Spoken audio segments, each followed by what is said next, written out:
Hello everybody and welcome back to VUDivulged. I'm Anthony Polkowski, the General Manager, and on today's Distinguished Speaker Series, we have Sharon Renfro and our canine companion Remington of Paw Print Ministries. During her presentation, she talks about the role of an emotional support animal and how emotional support animals are different than service animals. I hope you enjoy her presentation.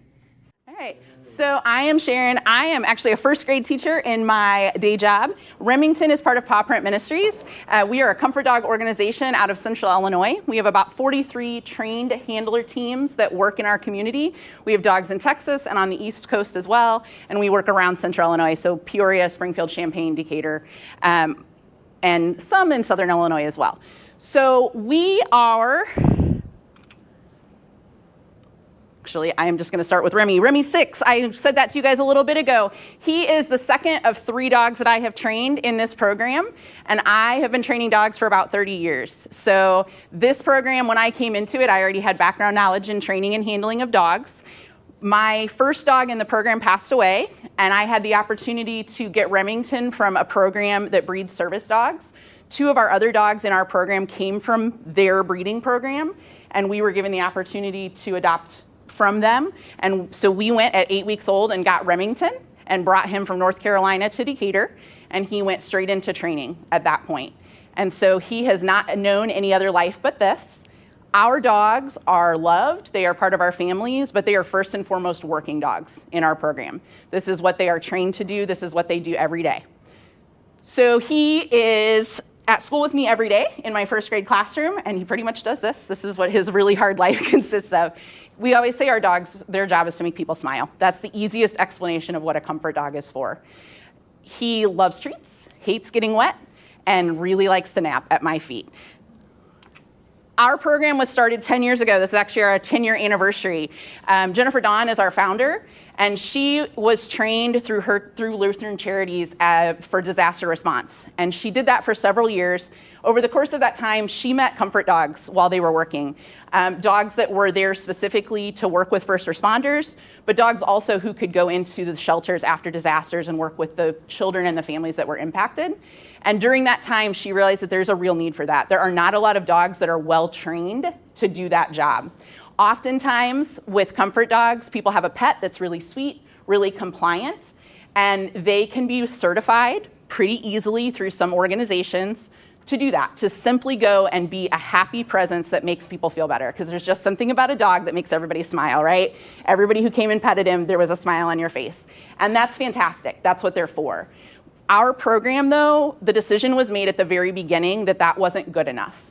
Our dogs need to be able for us to be facility dogs, which means that we work in a courthouse, we work with forensic interviewing of children, we go into court with children who are testifying, we're present at recovery of bodies, we're present after disasters, we're present in schools after there's been a tragedy. So our dogs, when we tell them to do something, have to do it, and they have to do it immediately. So our program was founded on the principle that our dogs not only needed to be able to work and make people smile, but they needed to be obedient while they were doing it. So they are dogs, right? Sometimes they do things that dogs do, and that's just part of handling them and knowing how to recover from that if they do something, and knowing the tools that we use to help them be successful in their jobs. So everybody asks frequently what a comfort dog is. This is just a really quick graphic. Therapy dog, comfort dog, interchangeable words. They are legally not allowed to be in a space in public unless they're invited. So we can go to a school, we can go to a university, but we have to be invited there. We do not have protection under the ADA, which is the Americans with Disability Act, because they are not service dogs.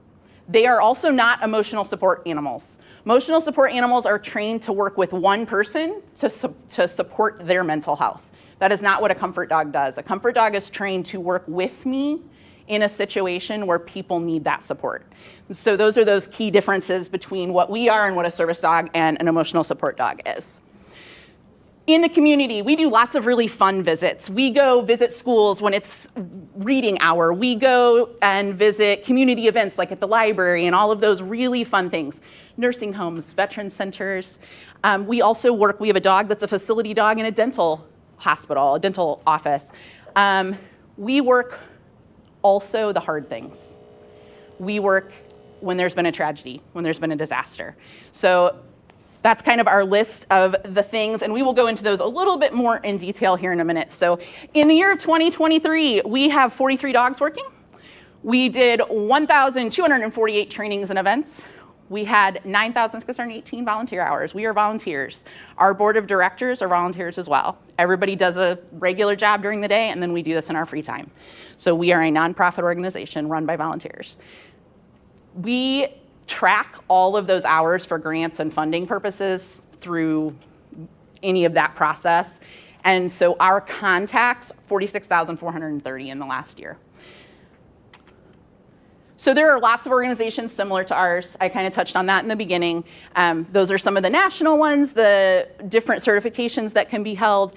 There is in Indiana a really cool, we're social media friends, the dogs are, with someone who was an assistant coroner, I believe, but their dog just recently retired and is no longer working in that office. I think they've moved on to a different office. And then we have in our community one other dog that works with a different organization, and he is part of the Peacemaker Project. Chris Oberheim is an officer who was killed in the line of duty in our community, and part of that Peacemaker Project is they brought a dog that was trained in Florida at a service dog organization in to do the same thing our dogs do, just in a different organization, a different capacity.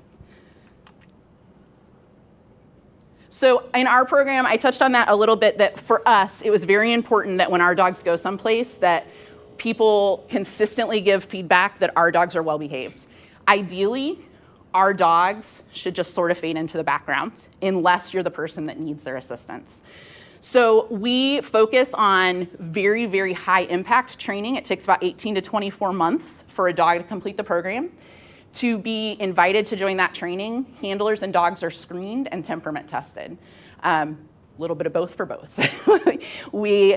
Our joke always is that we're temperament testing the human just as much as we are the dog. We're looking for a dog who is eager to work, a dog who is friendly, a dog who isn't fazed if we throw a pan on the floor and it makes a lot of noise. They're gonna look at it and then they're gonna turn back to their handler.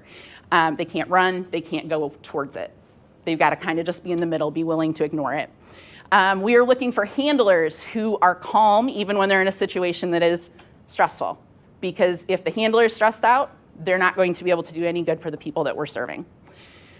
We have 3 phases in our training. Each one has a list of defined tasks that the dogs have to do.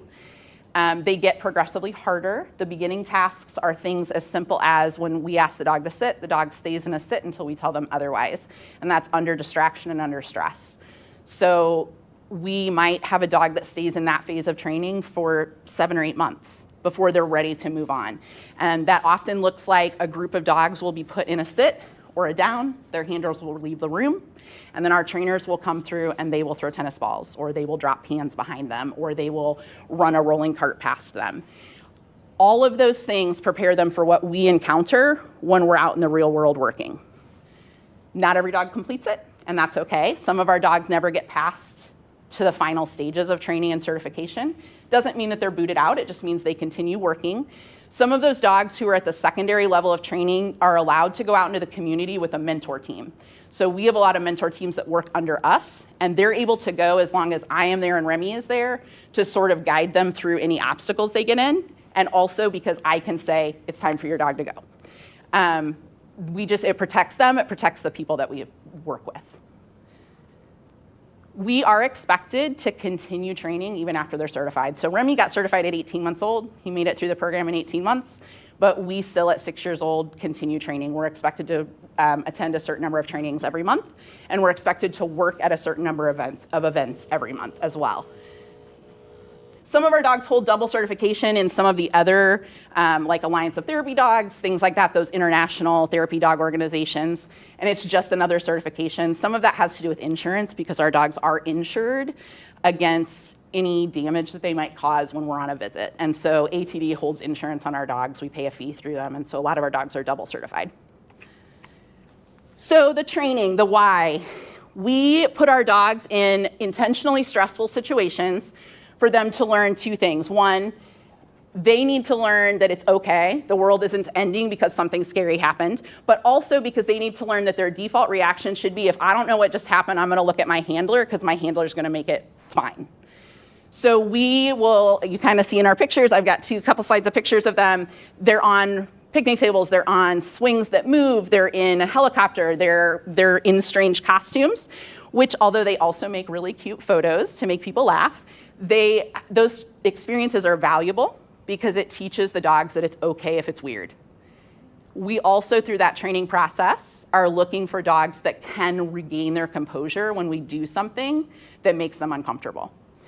The dog in the pink tutu is my third dog. I said that he's my second of three. That is Charlie, his sister. She also lives with us. She came in actually as a rescue during COVID and never left. She was supposed to get some training and move on to a different home, and that did not happen.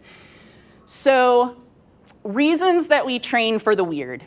That bottom right-hand picture is actually, I think, on a third floor at a mental health facility. And we were visiting, and all of a sudden, there was a human outside the window because he was cleaning the windows. We had a team with us that was not fully certified. Their dog had to leave that visit because it scared him to death. Because there was a human where there should not have been a human. Remy was like, oh, hi, a human. Would you like to say hello to me?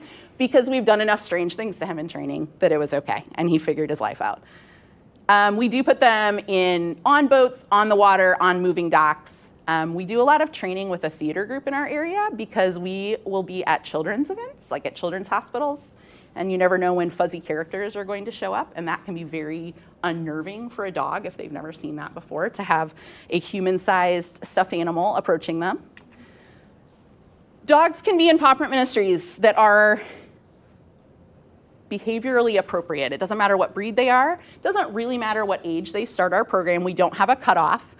The younger the dog is, though, the easier it is for them to acclimate to what we're asking them to do. Their training, their life looks very different from a normal pet. There are some things that our dogs are never allowed to do. Our dogs are never allowed to play tug. Our dogs are never allowed to roughhouse. So the people in our homes also get corrected for that behavior sometimes, because what happens is a dog who is going to be a detection dog, right? Who's going to be an apprehension dog. Those dogs, you want prey drive. You want work drive. Those dogs you're going to play tug with as a reward. These dogs, we don't want prey drive. I want working drive from him, but I don't want prey drive from him.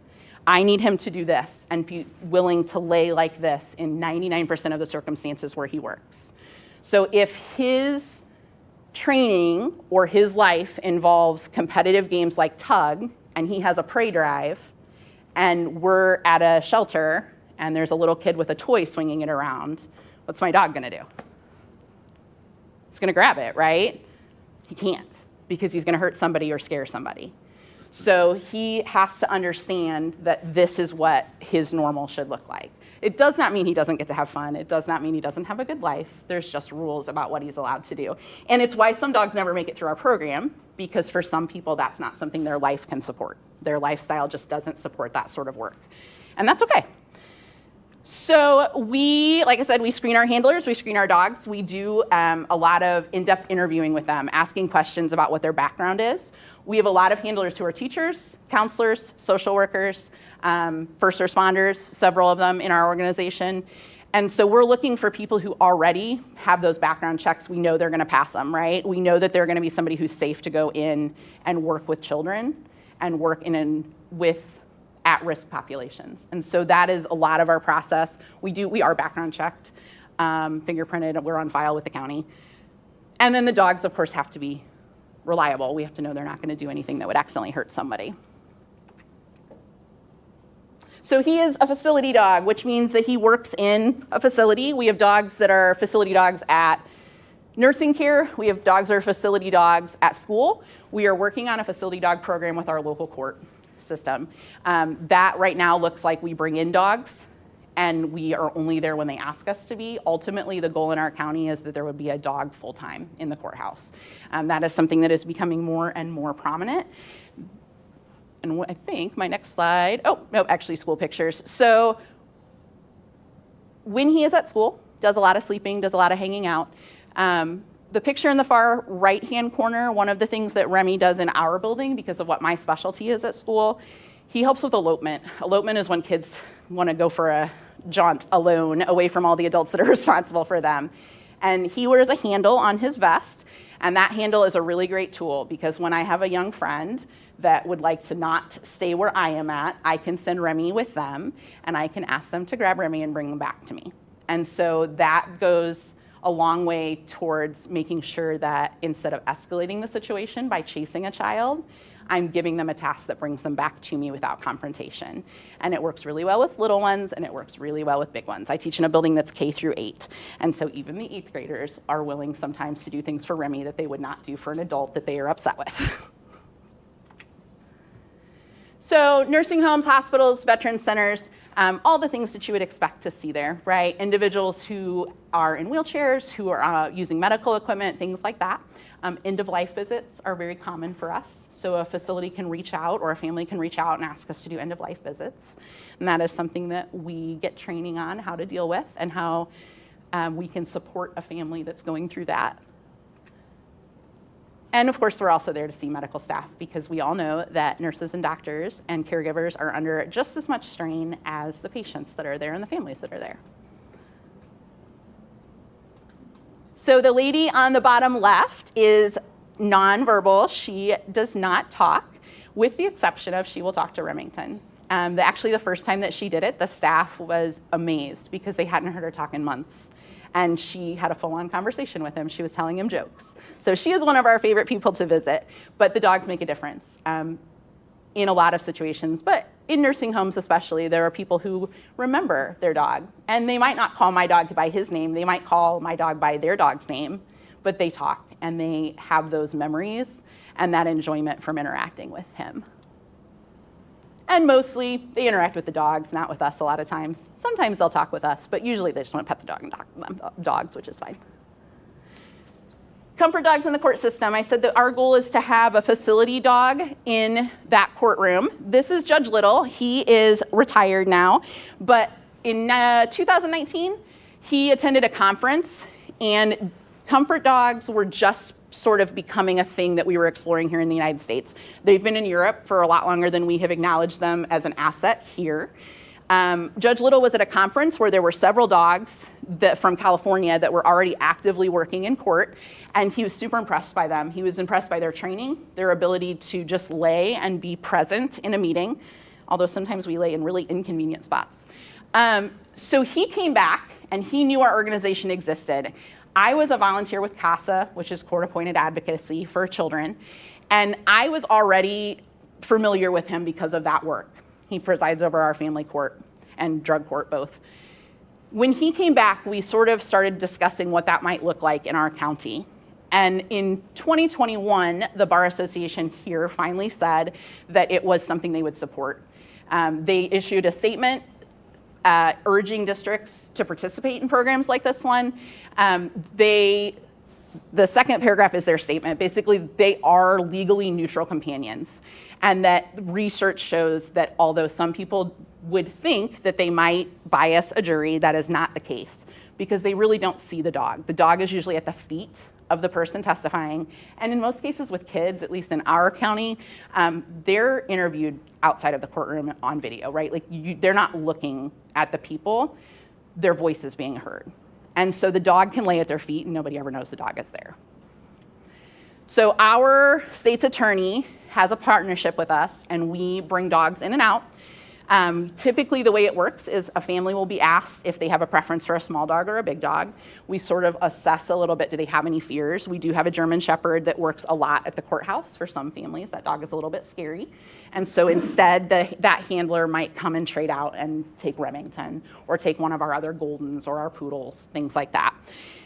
So we try and be sensitive to the needs of the family and the witness that's being interviewed. So we, like I said earlier, we work with forensic interviewers. Oftentimes that looks like us being outside of the interview room. And when they are done with the interview, they get time with the dog. That took time in our community for that to be something that was okay. And we had to go through some pretty extensive training because anytime you're involved in that, you potentially could be called as a witness. And there are things that you can and cannot say or do when children are being forensically interviewed. So. Behavioral health program in our community, the same thing. We partner with them. We come into their living facilities, we go into their group homes, we go to counseling groups, counseling sessions. The domestic violence shelter that's in our community, we are present during their group therapy sessions, and we can be requested at their one-on-one therapy sessions. We can be requested when a new family is processing into that program. So like if there's children, for instance, and maybe mom needs to be able to fill out paperwork and talk to the counselors, we might be put in a room with the kids. Again, we're all background checked and trained through their organization, and so then we become a safe adult that can stay with that child and distract them a little bit while the grown-up is doing what they need to take care of. Remy's part of CASA. We do a lot of events where it is specifically for children in care, and so camps, weekend events, that sort of thing, and the dogs participate in those and are there.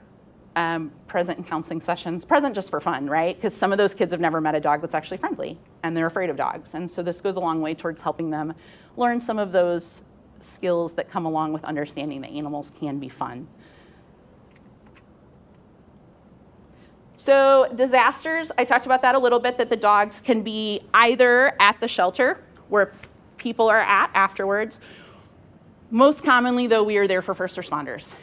We're gonna be wherever their break area is, wherever it's safe for our dogs to be.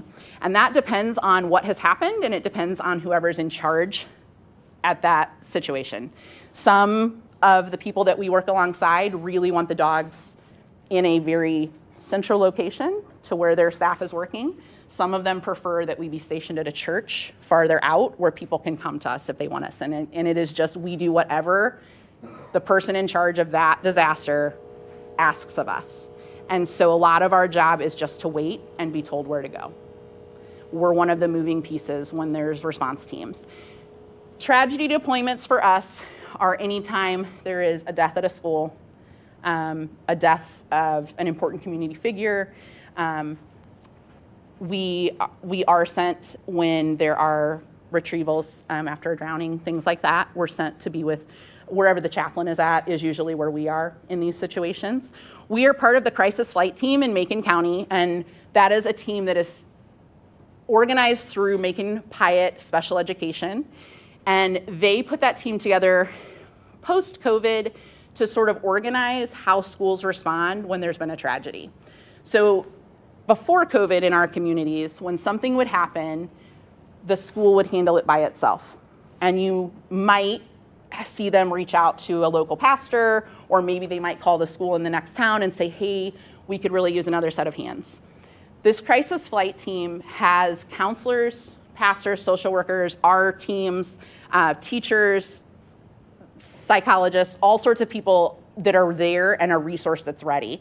And so we have a Zoom prior to being deployed where we're given basic background on what has happened.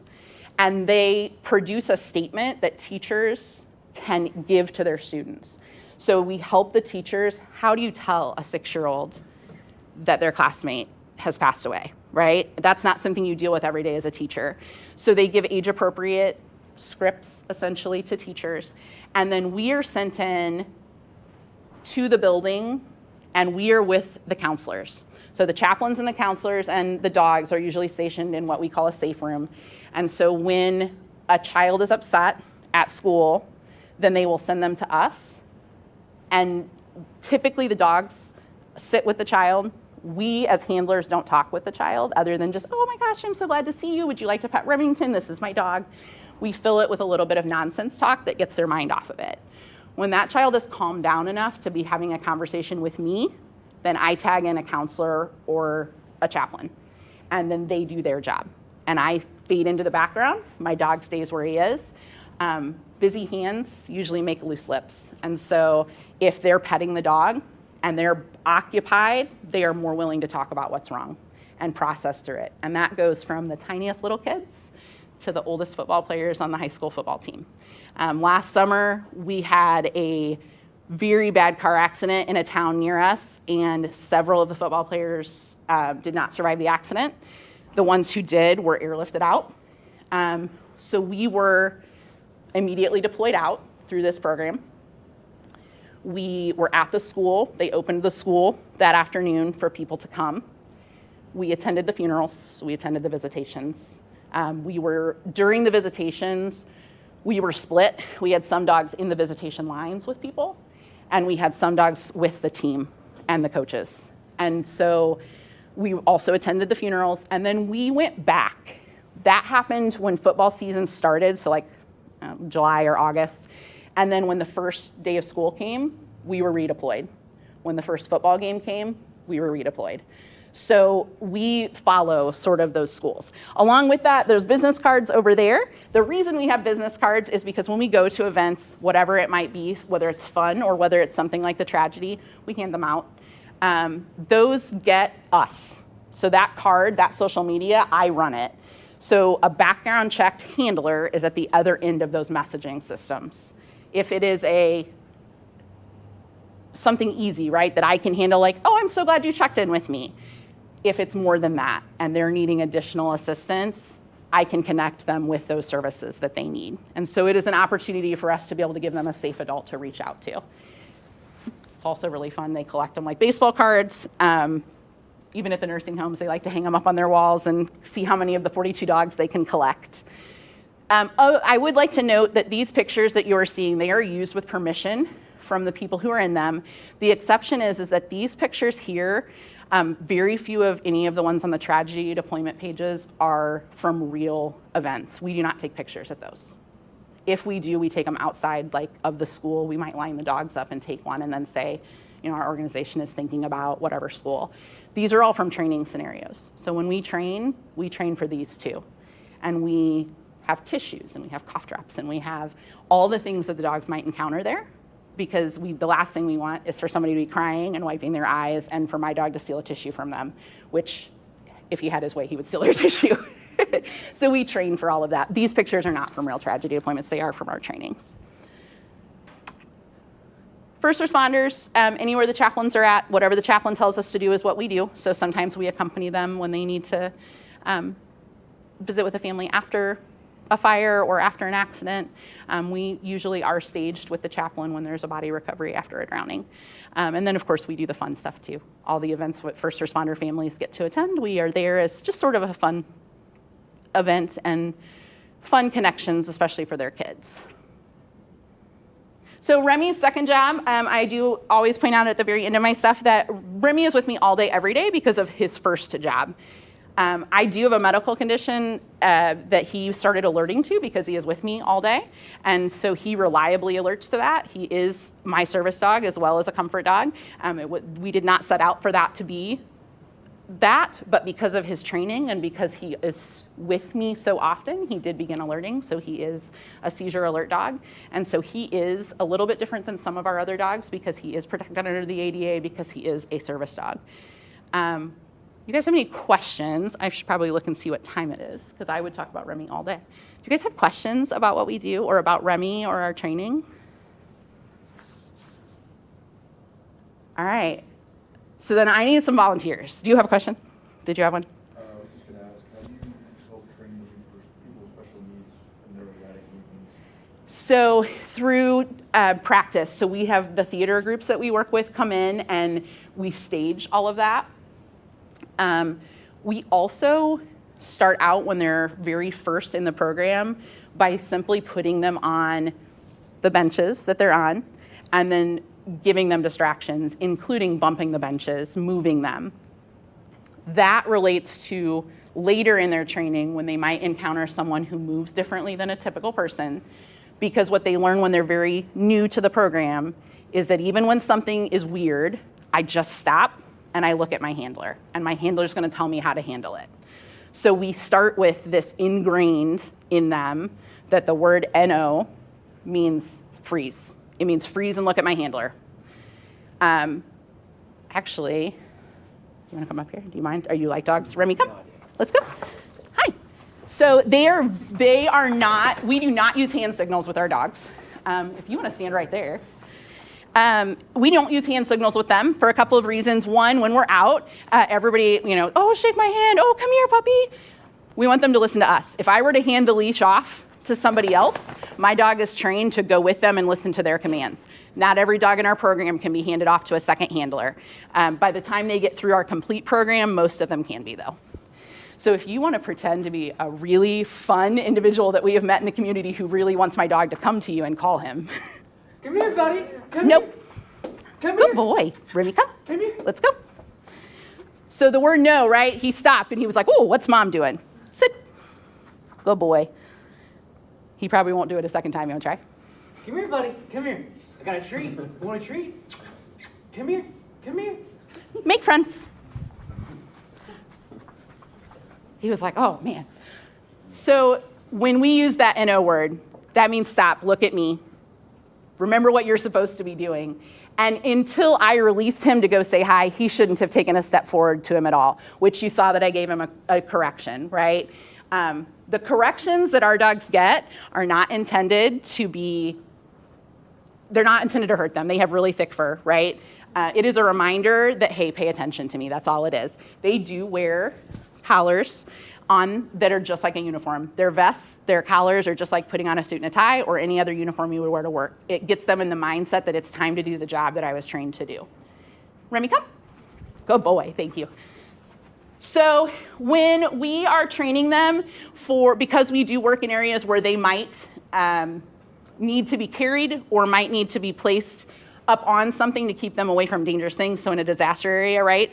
We do train them to wear boots. We do train them to be able to be carried. We train them, in case a dog would be injured, we do train them to allow themselves to be restrained and carried, so either on a backboard or on a blanket. That's just part of the strange things we ask them to do. Remy, come. Pause. Pause. Pause.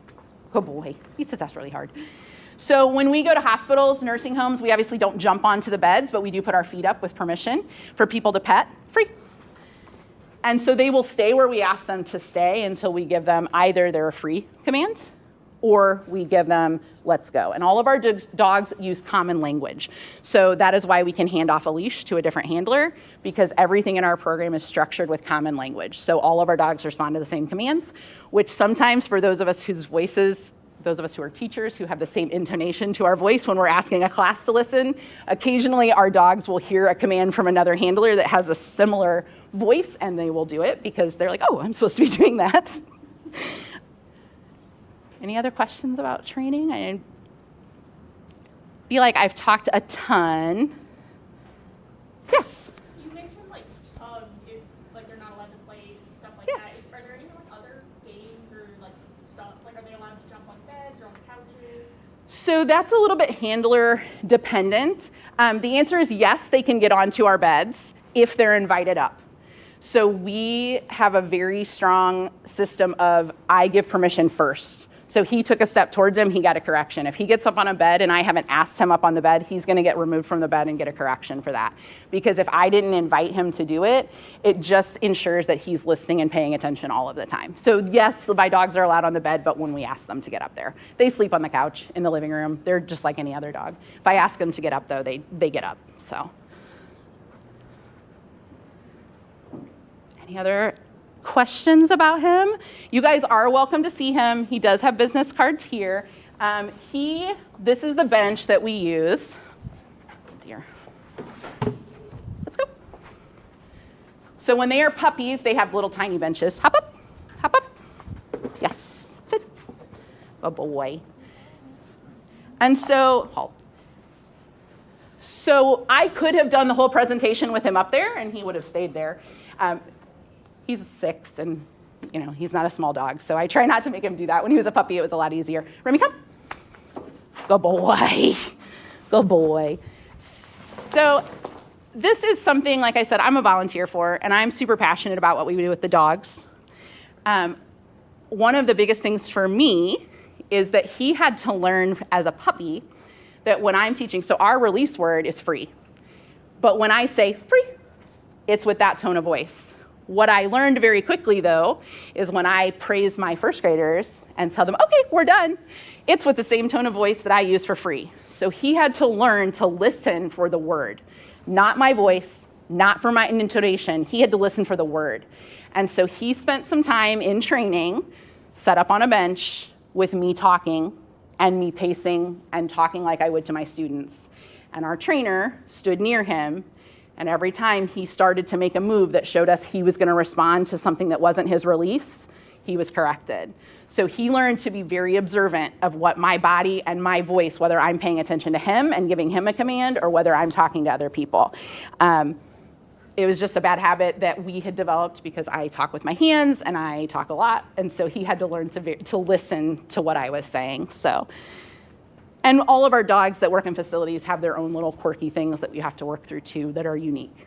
So our dental office that has the dog, they had to make sure that he understood some of the things that happen in their office that were unique for them. So the courthouse is a little bit weird for our dogs. We do trainings in the courthouse because it's marble floors. Marble floors are slippery, marble floors are reflective. So we do take the dogs in there from very young ages so that they can get used to it. Because the last thing we want is a dog to panic when they're supposed to be there supporting a victim during their testimony. So, and the witness box is really small. So for our big dogs, that can be a challenge. They have to learn how to tuck themselves underneath it. They have to learn how to sit, in the benches. They're like church pews in the courtroom for us. And so they have to learn how to sit underneath those quietly. And if they creak and people move or make noise or somebody gets loud or a bailiff has to remove somebody, our dogs have to have experience with all of that. So we do those things during our trainings so that the first time they see them isn't when they're in that situation. We do a lot of strange things in our trainings. We always like volunteers for them, though, because we like for people to come and be silly and ask them to do things they shouldn't do. Hi. All right. Yes. So obviously all the dogs are individual and not one size fits all, but on average, when they start the program to being ready to go out, how many hours of training typically are you looking at? So 18 to 24 months, and we are training once, sometimes twice a week for at least an hour at a time with a professional trainer in class settings. Outside of those class settings, we also are working with our dogs every single day for 10 minutes at a time, 10 times a day, right? So hours and hours and hours, you add up. So he attends training still every single month, at least 2 usually, and then he's working every day. And so when we are working, it can be very easy if you're in a routine every day to let something slip. And so there might be a day where I decide we're going to really focus on me. If I ask you to, sit next to me during this particular activity, that I'm going to really focus on that skill and correct it if he doesn't do it, just to tune up anything that's a bad habit. Thank you guys for letting me come talk to you today. On behalf of the Coyote and the Homeland Program, we want to present this certificate to you for coming and talking to our students. So Thank you. can everyone please give another round of applause for Angie?